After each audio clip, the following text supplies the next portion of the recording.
Ok, aujourd'hui parlons de marques, en particulier aux États-Unis, qui sont devenues des mots courants en anglais. Il y en a certains qu'on utilise en français, comme Kleenex pour les mouchoirs, ou encore Scotch pour le ruban adhésif. J'avais même parlé il y a un petit moment des photocopieuses Xerox, qui sont devenues le verbe pour dire photocopier en anglais, to Xerox. Et il y en a beaucoup, donc je vais faire ça en 2 épisodes. Et pour le premier, on va rester dans le milieu de l'hygiène et de la santé. Prenez par exemple le baume pour les lèvres. En anglais, littéralement, ça s'appelle du lip balm, avec le L dans balm qui est muet. Mais il y a un nom de marque spécifique de baume à lèvres aux États-Unis qui est utilisé pour parler aussi des autres. C'est chapstick. Stick, c'est un bâton ou un bâtonnet. Et le verbe to chap, ça veut dire gercer, comme les lèvres qui gercent. Donc chapstick, un bâtonnet quand ça gerce, ou lip balm, du baume pour les lèvres, ça veut dire la même chose.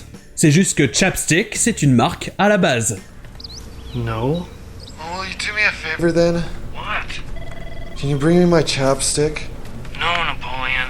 But my lips hurt real bad. Just pass. Ensuite, parlons des cotons-tiges. Les premiers cotons-tiges ont été inventés dans les années 1920 aux États-Unis pour nettoyer les oreilles des bébés. Et ils ont été vendus sous le nom Q-Tip Baby Gaze. Et ça a été réduit plus tard en juste Q-Tip, ce qui est une abréviation pour Quality Tip. Et ça veut dire un bout ou un embout de qualité. Et même si c'est une marque, Q-Tip, c'est maintenant le nom que les gens utilisent pour parler des cotons-tiges qu'ils ont chez eux. Le terme plus général, utilisé en particulier dans la médecine, c'est cotton swab, des écouvillons de coton. Let's just go. Oh, dude, I'm sorry. I got my Q-tip in your meat, bro. Oh man, I got my meat in your Q-tip. It's like a whole new. Et enfin, parlons des pansements.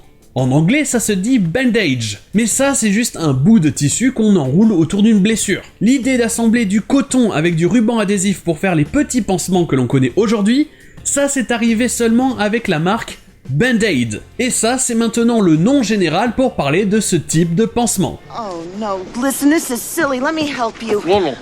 No. Yes, it'll only hurt for a moment, like a band-aid. Come on, ready?